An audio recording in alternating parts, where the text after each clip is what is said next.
Hello student, आज हम real number में नेक्स्ट करेंगे। फर्स्ट क्लास में हमने सम संख्या, विषम संख्या, पूर्णांक, भाज्य संख्या, परिमेय संख्या और अपरिमेय संख्या के बारे में पढ़ा था। आज हम नेक्स्ट पढ़ेंगे वास्तविक संख्या में। वास्तविक संख्या, रियल नंबर। इसमें एक बड़ा दोबारा से भाज्य संख्या और अभाज्य संख्या क्या होती है। अभाज्य संख्या क्या होती है ये पढ़ लेते हैं, क्योंकि आज का हमारा टॉपिक ही भाज्य और अभाज्य संख्या पढ़ो। भाज्य संख्या क्या होती है? जिस संख्या के 2 से ज़्यादा गुणनखंड होते हैं, 2 से ज़्यादा गुणनखंड होते हैं। फॉर एग्जाम्पल जैसे 4, 6, 8। 4 जो 1 की टेबल में आता है, 2 की टेबल में और 3 की टेबल में, तो इसके जो गुणनखंड हुए वो कितने? 3 गुणनखंड। तो सबसे छोटी हमारी जो भाज्य संख्या है, सबसे छोटी भाज्य संख्या वो हमारी 4। और अभाज्य संख्या जिस संख्या के क्या होते हैं? 2, केवल 2 गुणनखंड होते हैं, केवल 2 गुणनखंड। ये जो होती है खुद से और 1 से क्या होती है? डिवाइड होती है, भाग होती है खुद से और 1 से, इसलिए इसके 2 ही गुणनखंड होते हैं। एग्जाम्पल में 2, 3, 5, 7, 9 नहीं आएगा। 9 जो 1, 3 और 9 के से डिवाइड होता है। तो सबसे छोटी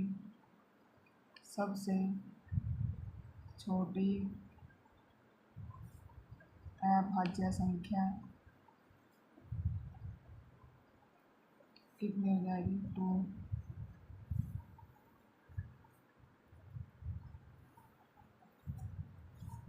आगे हम करेंगे, हमारा टॉपिक है अंक गणित की। अंक गणित की आधारभूत प्रमेय या अभाज्य गुणनखंड विधि। अभाज्य गुणनखंड विधि। अंक गणित के आधारभूत प्रमेय क्या कहती है? जो भाज्य संख्या होती है, भाज्य संख्या होती है, वो किसके इक्वल होती है? अभाज्य संख्या, अभाज्य संख्याओं का गुणनफल।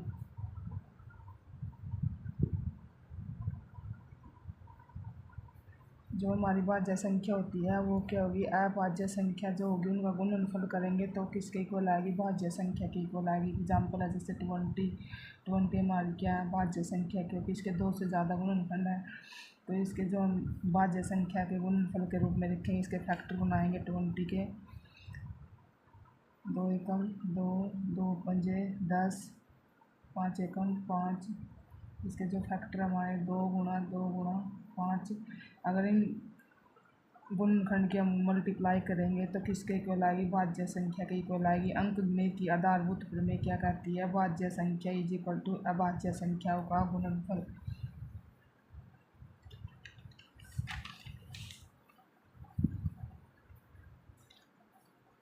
हम अभाज्य गुणनखंड विधि से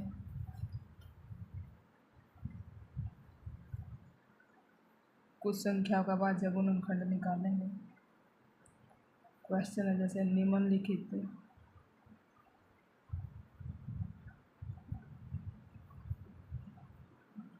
संख्याओं को अभाज्य गुणनखंड के गुणनफल के रूप में रिएक्ट करो। नंबर 1 में हम 140 को क्या करेंगे, अभाज्य गुणनखंड के गुणनफल के रूप में लिखेंगे।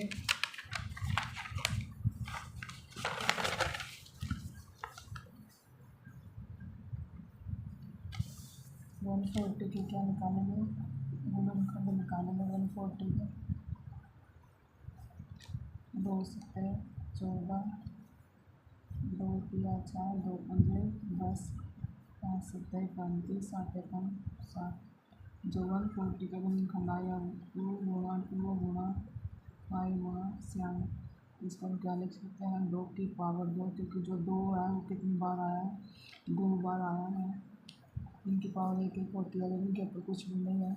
इसको क्या लिखेंगे, 2 की पावर 2 गुणा 5 गुणा 7। अगर हम इनको मल्टीप्लाई करेंगे तो 140 के इक्वल आएगा। जैसे नंबर 2 पर करेंगे 56 को अभाज्य गुणनखंड के रूप में। 56 का फैक्टर क्या होंगे, 2 से चलाएंगे, 2 दूनी 4, 2 अठे 16, 2 एकम 2, 2 चौके 8, 7 दूनी 2 सत्ते 14 और 7 एकम 7। 2 गुणा 2 गुणा 2 गुणा 7। इसको क्या लिख सकते हैं, 2 की पावर 3 गुणा, क्योंकि जो 2 है वो 3 बार आया, गुणा 7। जो 56 आया वो किस, इसके जो अभाज्य गुणनखंड आएंगे वो कितने आएंगे, 2 की पावर 3 गुणा 7, और इसके आएंगे 2 की पावर 3 5 गुणा 7। आगे हम निकालेंगे अभाज्य गुणनखंड विधि से HCF और LCM। कॉपी का हमारा अभाज्य गुणनखंड विधि से HCF और LCM। HCF क्या होता है हमारा और LCM क्या होता है। HCF होता है जो भी दी गई संख्या है, चाहे 2 संख्या दी है 3 संख्या दी है, उसमें जो उभयनिष्ठ होगा, उभयनिष्ठ मतलब जो कॉमन होगा सभी में होगा, जो उभयनिष्ठ होगा उसकी सबसे छोटी घात ही क्या होगी, HCF सबसे छोटी घात या पावर क्या होगी, HCF। और LCM में भी जो उभयनिष्ठ होगा उसकी सबसे बड़ी पावर, सबसे बड़ी घात। और ये सबसे बड़ी घात को लेके बाकी जो बचेगा उसको भी मल्टीप्लाई करेंगे, वो LCM के इक्वल आएगा। एग्जाम्पल है जैसे 12, 15 और 21। 12, 15 और 21, इसके क्या निकालेंगे, फैक्टर निकालेंगे। जैसे 12 का निकालेंगे, 2 से चलाएंगे, 2 6 को 12, 2 तिया 6, 3 एकम 3, क्या गया 2 गुणा 2 गुणा 3। और 15 के निकालेंगे, 2 3 से 3 पंजे 15, 5 एकम 5, इसके आ जाएंगे 3 गुणा 5। और 21 के निकालेंगे, 3 सत्ते 21, 7 एकम 7, 3 गुणा 7। ये इसके फैक्टर आ गए। इसमें हमें कॉमन देखना, कॉमन जैसे 2 यहाँ है, इसमें नहीं है, इसमें नहीं है, 2 कॉमन को नहीं है, 2 जो है यहाँ पर कॉमन नहीं है, 3 इसमें है, इसमें है, इसमें है, तो जो 3 हमारा वो क्या कॉमन है। तो कॉमन की सबसे छोटी पावर, इसमें जो 3 की पावर 1 है, 3 की पावर 1, 3 की पावर 1, तो सबसे छोटी पावर जो है HCF इसके ऊपर हो जाएगा 3 की पावर 1 इज इक्वल टू 3। और जो LCM है इस तरह की पावर सब सबसे बड़ी पावर भी एक ही है और सबसे छोटी पावर भी एक ही है। 3 की पावर 1 मल्टीप्लाई 2 की पावर 2, जो बाकी बच गया 5 और 7, 2 की पावर 2 5 और 7, 3 गुणा 2 की पावर 2 4 गुणा 5 गुणा 7, 3 चौक 12 पंजे 7 सत्तर 420। जो LCM है वो अपने साथ की सबसे बड़ी पावर तो हमारी सबसे छोटी और सबसे बड़ी पावर 3 की पावर 1 है इसमें, और बाकी जो बच गया उसके साथ इनकी मल्टीप्लाई करेंगे, जो LCM है 420 के इक्वल आ जाएगा। जैसे सेकंड एग्जाम्पल है 6 और 20। HCF और LCM इसका क्या होगा, 6 के फैक्टर निकालेंगे, 2 से चलाएंगे, 2 तिया 6, 3 एकम 3, 2 गुणा 3। और 20 के फैक्टर निकालेंगे, 2 एकम 2, 2 पंजे 10, 5 एकम 5, 2 गुणा 5। इसको क्या लिख सकते हैं, 2 की पावर 2 गुणा 5। इसमें जो उभयनिष्ठ है, इसमें 2 है, इसमें 2 उभयनिष्ठ क्या है हमारा 2 सबसे कम पावर है, 2 की पावर 1 या 2 की पावर 2, 2 की पावर 1 सबसे कम है। तो HCF जो है इसका वो कितना आ जाएगा, उभयनिष्ठ 2 है लेकिन जो HCF है वो क्या आ जाएगा, 2 की पावर 1 इज इक्वल टू 2।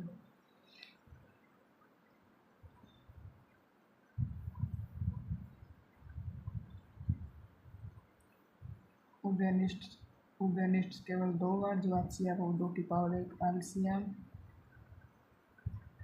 क्या हो जाएगा, सबसे बड़ी पावर 2 की पावर 2, बाकी जो बच गया 3, ये 2 की पावर 2 आ गया, 2 की पावर 2 में एक 2 भी आ गया। ठीक है, 2 की जो भी हाईएस्ट पावर उससे कम, जैसे 2 की पावर 2 है, 2 की पावर 2 से कम पावर 2 की पावर 1 नहीं लेंगे अब इसके अंदर, क्योंकि हाईएस्ट पावर 2 की पावर 2 की पावर 2 में हमने 2 ले लिया है। 5 3 इंटू 5 क्या हो जाएगा, 4 इंटू 3 इंटू 5 कितनी हो जाएगी, 4 के 12 पंजे 60। LCM हो जाएगा हमारा 60 और HCF हो जाएगा 2। ठीक है स्टूडेंट्स, बाकी हम नेक्स्ट लेक्चर में करेंगे। आज के लिए बस इतना ही। Thank you student.